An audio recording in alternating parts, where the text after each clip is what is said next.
Hi, I'm Wayne Tuttle, and this is Chasing Legends.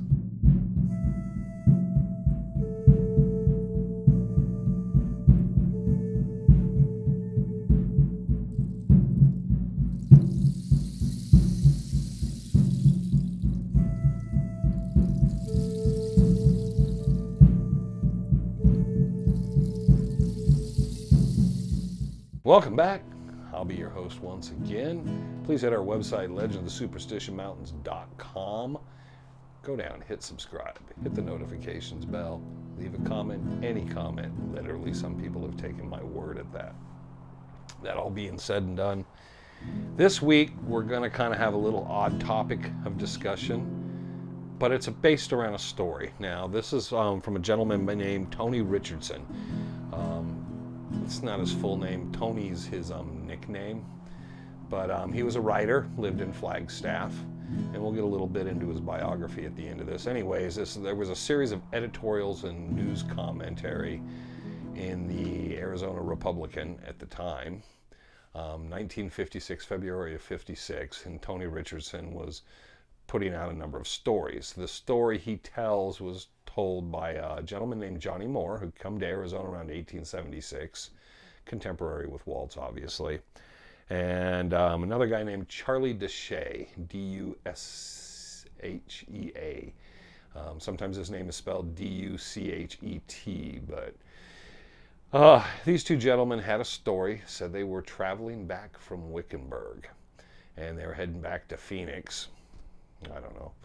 And they had camped, the fire burned down, there's embers, they're getting ready to sleep, they're in their bedrolls, and they started talking and said they could hear someone was creeping up on them. And it's like, hey, Charlie, you hear that? Yeah, Jimmy. And Jimmy told them, I bet you that's that old man Waltz. And Johnny said Waltz had been known to go out and waylay people who'd been prospecting and so forth, kill them and steal their gold. He said they realize it's probably Jacob Waltz who's coming into their camp. So they come up with a plan, they discuss it, and they go, okay, let's do this. And they can tell he's getting closer and closer. So they stuff their bedrolls, and they go off, and they hide in the bushes. And sure enough, Jacob Waltz, according to Johnny Moore, creeps into their camp, looking around, can tell they're quietly asleep, pausing, comes up, pulls out a long knife. And then he goes over and looks where the head would be to make sure that nothing's moving. And then he plunged it into where the chest would have been of Johnny Moore. At this point, the two men jump out. They grab Waltz, wrestle him to the ground, tie his hands and feet together, and set him over to the side and plan to kill him. They let him know that we know you've been doing this, waylaying people, stealing their gold, and you must be a very wealthy man, but we're going to kill you today. And at that point, Waltz begs for forgiveness and all this and says he's so sorry what he's done. He would never bother them again, and begins crying and crying, and they suddenly feel very sorry for him and decide to make him promise that he will stop doing these dastardly deeds, of which Waltz agrees, and then they turn him loose and say that was well known around Phoenix. Everyone in Phoenix knew that if you were in the mountains and Waltz was around, he would waylay you, and he'd kill you, and he'd take your gold. And it's a fun story. We can see where Waltz the murderer becomes kind of real for a lot of people, and where that comes into books. There was a number of letters and people put in commenting on this and so forth, and you can tell at the time in the 50s this was the Jacob Waltz everybody had heard of and knew. This is kind of after Storm, probably after Simzili's book had been out, because that would have been 54. But this is like the talk of the Waltz. And it's funny because the back and forth in the editorials and the commentary is pretty like incredible, because it's article after article every day. Everybody's talking back and forth, and they're kind of all over about different people and who knew Waltz and the contemporaries of Waltz and so forth. Now, obviously, there's a number of problems with this. One, if not the least, it's Waltz lived in the East Valley, and as an old man, he's traveling out to past the West Valley out towards Wickenburg, which I guess feeds into the Vulture Mine story, but supposedly he high-graded at the Vulture Mine. But now he's just robbing people from the Vulture Mine in the Wickenburg area. And kind of what's problematic is these guys are sitting around talking to him about him and him creeping up, but Waltz obviously can't hear them as they plot, put the plan into action, then gather him. And then when they find the man that's murdered at least 20 to 30 people for their gold, they just decide, yeah, no, it wouldn't be right to kill this old man. Let's have mercy on him and turn him loose. Now, Morse says if Waltz would have ever stopped during that time and married and settled down and had children, there would have been a wealthy Waltz family in Phoenix. This is part of that problem of storytelling. A lot of old prospectors, miners, contemporaries during that era were known to embellish and tell false tales. Gus Tex Barkley was really well known for that. Yet you see the other side of the coin were people like Jim Bark, who were pretty straightforward for most of what they knew. They might get something wrong because they were told something wrong, but they generally, the quote for Bark is always the wheat from the chaff. He always liked to separate things and look at things, and his humor, you could tell, was much drier. It wasn't as fun-loving as these other guys. And trust me, if you go through enough newspaper clippings, you'll hear enough versions of the Waltz tale that just kind of start to blow your mind over time. Now, one of the problems is the primary author and the one who wrote most of the editorials of Waltz being the murder and all this didn't take into account the fact is if you were in Phoenix during the 1880s and you knew this guy 1870s, 1880s was murdering people, that didn't go down very well. And if it was common knowledge and Waltz was going to these bars and bragging about his gold and all this stuff and all that, people would have probably done in Waltz pretty quick. He would have been hung or hanged, which they say is the proper term, but it's past tense, so he would have been hung back then. For all of this, just simply there would have been no sheriff, nobody else involved. It would have been vigilante justice. He lived by himself out at around 7th Street, 12th Street, and Buckeye Road, Henshaw. There was just nothing to stop anybody, and he had neighbors and so forth. Most of them said he was quite poor and generally a nice guy, but kept to himself. But when you have the people that were his immediate neighbors, we know interacted with him, because there's just no way to say they didn't interact. And people like Julia Thomas and Reinhard Petrasch, he seemed very private, quiet, and all that. Now, to these other stories, he's this murderer. So I think we can all safely say the Waltz the murder story is really kind of pushes it out there, because if people were pretty aware of this, one, there might have been something in the newspapers. If you slapped a horse, if you spit on the sidewalk, it made the local paper. Waltz, when he died, outside of that little blurb, there's not a lot about him. Now, there's a few instances like the Grijalva incident on his farm and so forth, but Waltz is never in particular looked at as a shady character or anything in any articles. So it's kind of like interesting that they embellish this stuff because of the legend of the Lost Dutchman Mine. Now let's look at the author.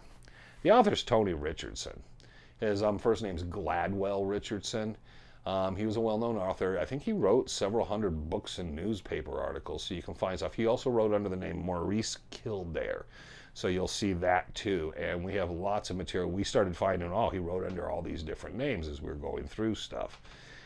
One thing as an author-writer, taking the aliases, using a different name helps them. There are people today that do that. Bob Ward did it for a while as when he wrote for the newspapers, and so did Tom Collenborn. It was just to remain a little bit anonymous about, but they did it, they got paid. These guys were kind of similar. They necessarily weren't treasure hunters, they were more journalists, but they could actually get into, like, we had an incident in the forums once where an individual had several different, and I'm sure it's happened more than once in the world, but people would argue with themselves. They would literally take the opposite side of the argument with themselves, and we realized it, and it got a bit ridiculous. I think most of those guys are gone now, but it was funny when you realized it, because they would type the same words wrong or do the same, misspellings or grammar errors. And when you'd see that and you'd realize, well, it's the same freaking guy, man. And then it was kind of amusing. We didn't want him kicked off because, while some people were a little miffed about it, we thought it was kind of hilarious because they thought we didn't know and we knew, and you're looking at, and you could almost spur them into an argument with themselves. Why, I got no idea. But back to Tony Richardson, Emmer's Kildare. It's kind of odd. He was known for these articles and a lot of the things he wrote in the newspapers and so forth. Pretty well known in Flagstaff. Before this, he owned the Two Guns, over by Two Guns. He owned where the Apache Death Cave was. And he's the originator of that story as well. So whenever you do a deep dive into that story, which is the story where the Navajo had chased the Apache into these caves and then burned them alive in there and all that, that actually began with Tony Richardson, because what a lot of people found odd was another Native American ended up owning the property and using it. And they said he wanted to build like a, I guess the cave in there is at one point 30 by 40 feet or whatever. He wanted to build like a dance floor and he wanted tourism in there. And they said if he was Apache, indigenous in any way, he would not have been like so open to make it into a tourist attraction. So they said it's probably because of Richardson. That story came up while he was writing and had a trading post out of there. And he was there for quite a number of years, and then the story caught fire because as an author, he's putting it out there. What's interesting with Kildare is that he actually was in the Navy at one time off the California coast. He actually deserted the Navy, came into town, I believe it was San Francisco, and he's in town and he's messing around and he runs into a couple guys, starts drinking and hanging with these guys. One of them is a Jewish gentleman, I can't remember his name. And they go out and they get some rooms so they can kind of like hit the hay for the night. Well, Richardson says he woke up suddenly and realized the other guy was robbing him or something or going to kill him in his sleep. So Richardson came up and grabbed something and started bludgeoning the guy. And he said he bludgeoned the Jewish guy till he was dead. And then he got away. But enough people knew they'd been together, and for whatever reason they were able to capture Richardson. He went to court. He went in. They threw him in jail. They put him in court. They decided it was an act of self-defense, which happens, and decided to release him. It's unusual with the story. While he was a deserter from the Navy, they didn't turn him over to the Navy, and nobody knows what came of that, of him being AWOL and deserting the Navy.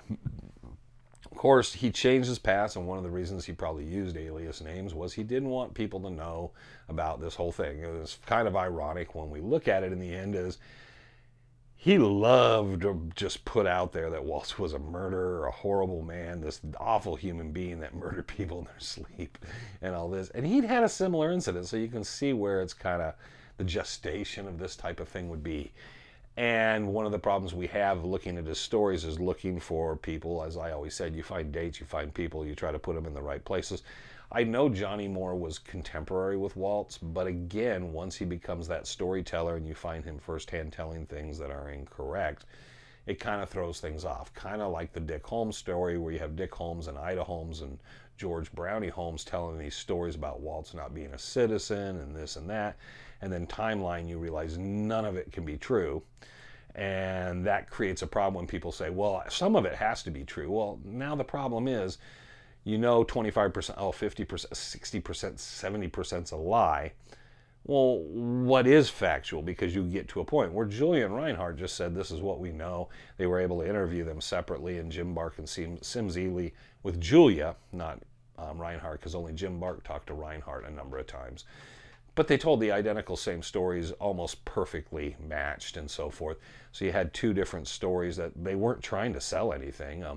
Get rid of the illusion that Julia was selling tons of maps. And we will do the Julia Thomas map one day. We're going to have to really deep dive into that, because there's some other further information I've got on that. But that is kind of one of the problems. What we're looking at here is these guys are in the newspaper, they're doing editorials, it's becoming popular. Hundreds, if not thousands of people are reading these articles, and in the back of their head is Waltz. He becomes the high grader, he becomes the thief, or he becomes this. He never had a mind in the superstitions. All these people that, oh, he was contemporary, and now people start believing that. They read a book, and it doesn't go that route, so they're just kind of disbelieving in it. But when there's something that kind of says, hey, Waltz was this awful, horrible human being, and he was murdering people and stealing their gold, and he had hundreds of thousands of dollars of gold, and blah, blah, blah. Now, what was funny, too, about Kildare's article is he acted like Waltz was absolutely poor and never had any gold, so why are you believing the story where he's robbing everybody of all their gold? So there you go. I hope everybody enjoys that, because it does show you that other side. It was during the time period of February 1956. You can find these editorials in the Republican and so forth. And like I said, it is Tony Richardson was writing under his name as Tony Richardson, Gladwell Richardson, or Maurice Kildare, whatever you want. And a number of other guys are chiming in and stuff. And you start reading it and you see where authors and people would go to sources, and these sources would be putting out a lot of stuff. And when people say, how do you lose a lost mine? Well, one, you got to lose it first. But you keep it lost by having all these people talking about this ridiculous stuff. Good chance Johnny Moore and I'm trying to remember the guy's name, Charlie whatever. Anyways, good point that they just maybe didn't believe the Waltz story or didn't really know about it, because Waltz wasn't prominent. He wasn't well known at the time when he died. But it could be years later, once the story's out, Adolph Ruth, they become more popular. Yeah, I knew Waltz. And then they just become into storyteller mode. And then that infiltrates everything else we know.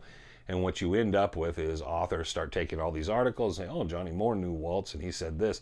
And then they put that, and you don't really have a bearing of what's happening.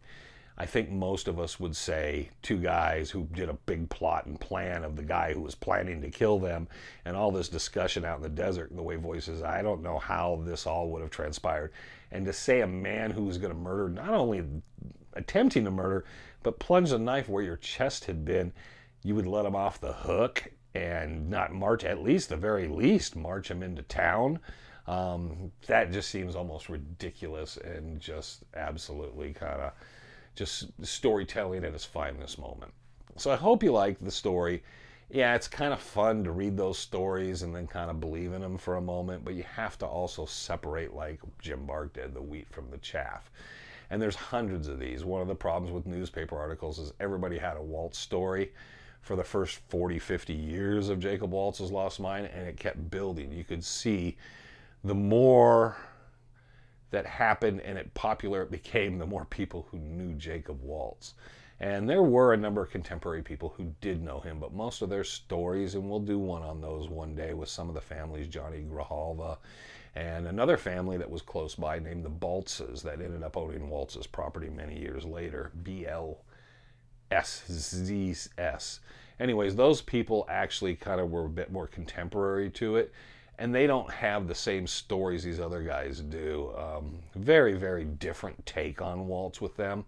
And I think Thomas Glover touched upon some of that in The Golden Dream and so forth. You can read that and read some of those stories in there. But there's a lot more. There were a lot of articles written about Waltz, about probably the person he really was, but it's pretty boring. And when it's boring, people don't want to listen to it. It's much better that he's the crazed mercury poisoned miner that's murdering people out in the wilderness. That was far more exciting than, you know, just some old, very nice old man that had a mine and just kept everything to himself and had a few friends and then tried to get back out to get some more gold and then died, and then they didn't really have enough clues to find the mine. That's kind of a boring story. But here we are 100 and some odd years later, and that's still the story we're chasing.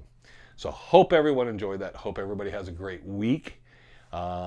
Can't wait to see everybody the next time. I don't know what we got up. Probably some archival stuff on Friday, and then another Chasing Legends next Monday. And hopefully we're going a new, fresh look. I've been talking to Trevor about some new, fresh music, kind of opening things up. People have mentioned that a couple times, and I got something in my head. I thought that would be cool to kind of do something a little different. And we've been around for a few years and kind of keep changing that up. There's nothing better than kind of working something else in. So hope everybody has a wonderful week. It's going to be getting in around just under the 110s this week. I think yesterday we were 107. So the summertime is here. It's time to hide from the sun a bit. And, you know, there's nothing saying you're not a real man for staying in the air conditioning, because trust me, if you have the option and you're not doing it, then you're just silly. All right. So until the next time, remember, I'm Wayne Tuttle. You're not. And this was Chasing Legends.